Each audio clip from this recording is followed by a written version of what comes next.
ನಾನು ಯುಟಿ ಖಾದರ್ ಎಂಬ ಹೆಸರಿನ ನಾನು ಕಾನೂನಿನ ಮೂಲಕ ಸ್ಥಾಪಿತವಾದ ಭಾರತದ ಸಂವಿಧಾನದ ವಿಷಯದಲ್ಲಿ ನಿಜವಾದ ಶ್ರದ್ಧೆ ಮತ್ತು ನಿಷ್ಠೆಯನ್ನು ಹೊಂದಿರುತ್ತೇನೆಂದು, ನಾನು ಭಾರತದ ಸಾರ್ವಭೌಮತ್ವವನ್ನು ಮತ್ತು ಅಖಂಡತೆಯನ್ನು ಎತ್ತಿ ಹಿಡಿಯುತ್ತೇನೆಂದು ಮತ್ತು ಕರ್ನಾಟಕ ರಾಜ್ಯದ ಮಂತ್ರಿಯಾಗಿ ನನ್ನ ಕರ್ತವ್ಯಗಳನ್ನು ಶ್ರದ್ಧಾಪೂರ್ವಕವಾಗಿ ಮತ್ತು ಅಂತಃಕರಣಪೂರ್ವಕವಾಗಿ ನಿರ್ವಹಿಸುತ್ತೇನೆಂದು ಭಯ ಅಥವಾ ಪಕ್ಷಪಾತವಿಲ್ಲದೆ, ರಾಗದ್ವೇಷವಿಲ್ಲದೆ ಎಲ್ಲ ಬಗೆಯ ಜನರಿಗೆ ಸಂವಿಧಾನಕ್ಕೆ ಮತ್ತು ಕಾನೂನಿಗೆ ಅನುಸಾರವಾಗಿ ನ್ಯಾಯವಾದುದನ್ನೇ ಮಾಡುತ್ತೇನೆಂದು ದೇವರ ಹೆಸರಿನಲ್ಲಿ ಪ್ರಮಾಣ ಮಾಡುತ್ತೇನೆ. ಶ್ರದ್ಧಾಪೂರ್ವಕವಾಗಿ ಪ್ರತಿಜ್ಞೆ ಮಾಡುತ್ತೇನೆ.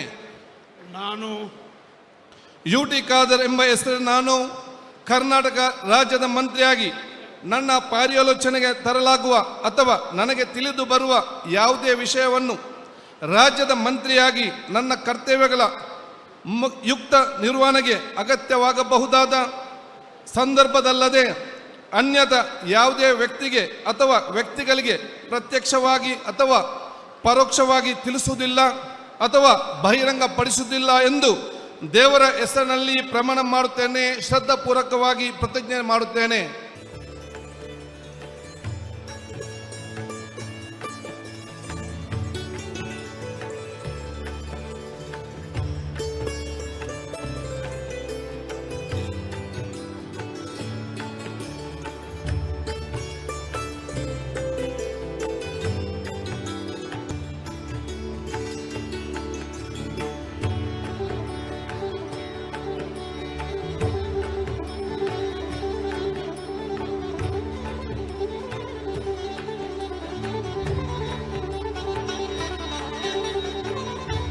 ಈಗ ಶ್ರೀ ಈಶ್ವರ್ ಖಂಡ್ರೆ ಅವರನ್ನು